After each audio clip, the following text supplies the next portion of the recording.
Guys, hello guys and welcome back. Last time we did a review on how turbos works, and I promised you to bring a video of how superchargers works too. So today we are gonna be looking at superchargers. Thank you for tuning in to Infamous Motors Review. This is Jack. Remember to hit the subscription button below to support the production for more content. Thank you. Let's go. So superchargers are basically air compressors that screams like a banshee as they shove more oxygen into the engine, so they can make the engine more powerful. But wait, don't turbos do the same too? Yeah, they do.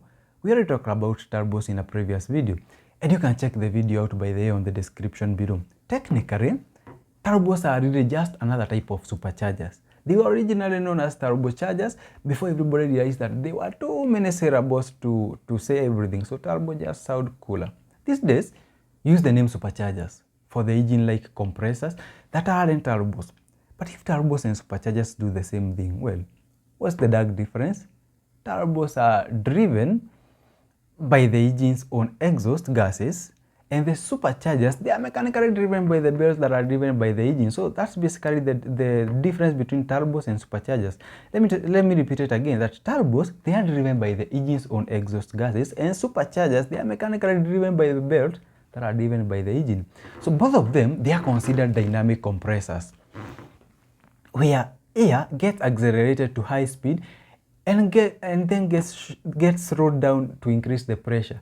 Air draws into the impeller, where centrifugal forces freeing it out of the compressing house, where the speed gets compressed in the high pressure instead. So more air, more gases, more boom. So the centrifugal superchargers, they are small. They are relatively easy to bolt on. But the power delivery, well, it's kind of picky. Once they get spinning, the centrifugal forces really takes off, and the superchargers can churn through air amazingly fast, for lack of a better word. So since this kind of superchargers works like a turbo, it has the same concern.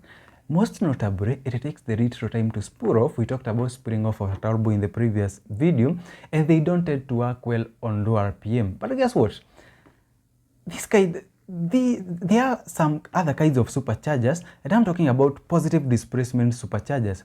And these two main kinds, we are going to talk about them in this video.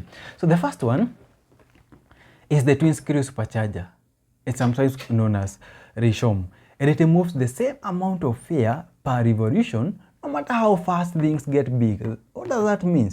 It implies that you get instantaneous and consistent boost at any RPM, even right off the line. But inside the twin screw superchargers are, wait for it, we can call it two big screws. They are slightly conical rotors. One is male, one is female. They interlock as they rotate.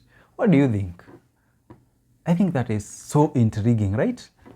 Yeah, the action draws air from an inlet at the back of the supercharger, and the air compresses as it moves through the female rotor, which taps it down towards the front to get shot into the intake. So once it gets to the intake, it's more dense. The air will become more dense. So more air in the same space can take more gases, and that makes that will make more boom to your engine, to your power, and you get a good feedback from your engine. But first, guys, remember to subscribe to Infamous Motors Review. It means a lot to us, and the more of you that subscribe, the more cool stuff that we get to do with you. So this was on Brewers. You guys ask for that. What do you want to learn next? What do you want to see next? You like learning about superchargers? Well, you will even love learning about the turbochargers too. You can check out the previous video that we posted on how turbochargers works. So let's go to the second part. The second kind of positive displacement supercharger, and by far the most popular, is the Roots type supercharger, and they can get pretty big. Think of Mad Max Roots. It was absolutely the OG supercharger design, and it was first patented by Firanda and Francis Roots in 1860, hence the name the Roots. The Roots are RWOTS. They created it to help ventilate blast furnaces and mine shafts. But it turned out that Roots superchargers, they make excellent fans.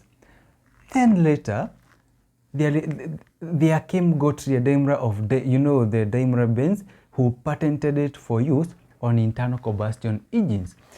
The first superchargers, the first supercharged vehicles, they were Mercedes compressor models. They went also in the 19s, around the early 19s, the 1920s, the 1923s, around there. Yeah, the compressor is we are talking about the compressor with a K. It's not some new age marketing scheme. It's a 100-year-old marketing scheme. Inside the root supercharger, there's two spinning roots with enmeshed ropes. But unlike the twin screw, these are identical and they are symmetrical rotors. The air gets trapped in the space between the ropes, and they get then they get to rotate, moving it around the outside of the rotors from the inlet to the top to the bottom of the supercharger. Beside the rotor shape, the biggest difference between the turbo screw and the root supercharger is that air doesn't get compressed inside the root charger. So they get blown together by the rotor that we are talking about into your engine.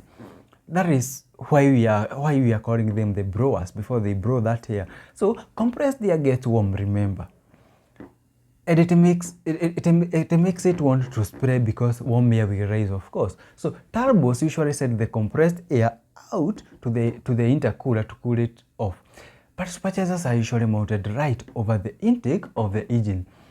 Remember, we said the engine will come with an intake, and the kit will also come with an intake. So this time, the warm air will be sent to the intercooler into the intake of an engine. So the intercooler is usually right there on this hill that we are talking about. A liquid coolant passes through and cools off the intercooler too. And the compressed air cools off right before it enters into the engine. This is a 2018 Roush Performance Phase 1 supercharger. Roush has been in the performance engineering business for over 4 decades. And this kit for the 2018 Mustang GT is the latest innovation in superchargers, where most of the rotors blowers have 3 ropes and a 60 degrees twist. This kit features 4 twin rotors twisted to 170 degrees now instead of the 60 degrees that are normally in the other rotors. That will provide more efficient, more powerful system for this case, and a more boom, remember. So the 4th rope at a helix angle, that means twist in this uniquely designed input and output ports. So it will provide better thermal efficiency, more efficient airflow, and improved noise and vibration characteristics. Nice thinking from these guys, because the superchargers is driven off by a crankshaft, and the air is constantly being moved, at a huge amount of the air. It will end up stacking into the intake that we are talking about. So no matter what speed you are going, it will still get stuck. Either a twin screw or rotors, they effectively makes an engine to act like it got bigger displacement. So the rotor responds just like the rotor will respond just like how you'd expect a naturally aspirated car to behave. A naturally aspirated car, we mean the cars that that do not have the turbo, for this matter. So that means no lag. Yeah, there is no lag at all. There is no turbo lag at all. We measure superchargers by how much air they can move with one rotation. For instance, the R2650 Roush Performance Phase 1 supercharger, here we get its name because it moves 2650 cc, that's 2650 cubic meters of air into the engine each time it performs a full 360 degrees rotation. That's why we are talking about, that's why we are calling it the R2650 Roush Performance Phase 1. So that's basically 2.65 liters. That's the biggest Roush Performance 1 kit ever. You guys want to see how 2.65 liter look like? This is how much air that blower can get into the engine with just one revolution. Since you can't blow more air in and just call it a day, the automotive performance companies that make the superchargers, they also make them available with the kits, because you cannot just make a supercharger and hand it over without the kit after all. So a performance kit has the other things that you need to help them to help these brewers to do their jobs without screwing up everything. So this Roush kit is what's called the complete supercharger kit, because it comes with a supercharger, custom aluminum upper, and it also comes with a lower manifold. You know, the car has a manifold, but this one comes with a lower manifold now, and the air, and it also brings along some air to water intercooler and an ECU upgrade for the computer.